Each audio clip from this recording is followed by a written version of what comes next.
In this review lesson, we're going to look at things where you have to solve for a variable. In this example, we're going to solve for y. That means to get the y by itself. In chapter 5, we're going to look at a scenario where we could get the y by itself, or we could get the x by itself, and then, as you might guess, the directions would say solve the equation for x. So we're going to get the y by itself by moving everything away from that side.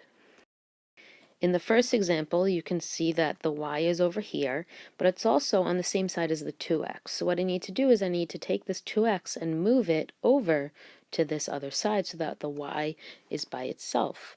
So the first thing that I'm going to do is subtract 2x from both sides of the equal sign. And you have the y by itself now. And then you have negative 9 minus 2x. You can't combine them because one is a variable and the other is a number. So that's a perfectly acceptable answer. Later in chapter 4, we're going to look at things that are written in a different form. So it might also be helpful to recognize that this can be written as negative 2x minus 9. You don't have to switch the order, but sometimes it's helpful.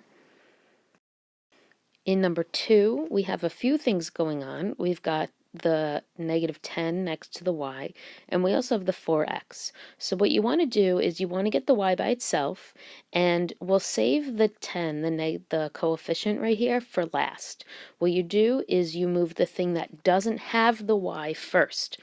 So I'm going to subtract 4x from both sides, and I bring down negative 10y equals 12 minus 4x. So now my next step is to get the negative 10 to go away. So what I'm going to do is I'm going to divide everything by negative 10. Now, if it doesn't go in evenly, you leave it as a fraction. Don't turn it into a decimal, just leave the fraction. But you should reduce. So I get y is the only thing left over here. And then 12 divided by negative 10, it doesn't go in evenly, so you could write 1.2, but I'm going to ask that you not do that. What you want to do is you just reduce the fraction, so this would be negative 6/5. And a negative divided by a negative is a positive, so this turns to positive 2x over 5.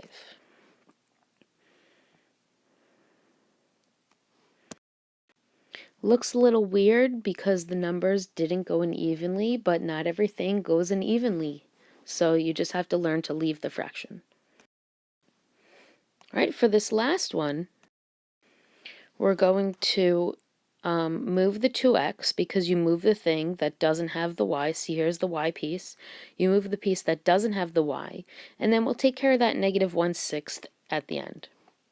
So first thing I'm going to do is I'm going to subtract 2x from both sides. And I'll get 13 minus 2x equals 1/6 y. And then the question is, how do you get rid of the 1/6? And you don't divide by 1/6. Well, mathematically, that's what you're doing. But technically, what you should write down is that you multiply by the reciprocal. We've done this a couple times, so we're going to multiply by the reciprocal. Now, when you multiply, you actually have to be careful because that 6 has to get distributed. So they cancel out on this side, and you just have y equals. And then 6 times 13 is 78. And then 6 times negative 2x is minus 12x. So I have the y by itself, and I'm going to circle it and let's do some practice problems.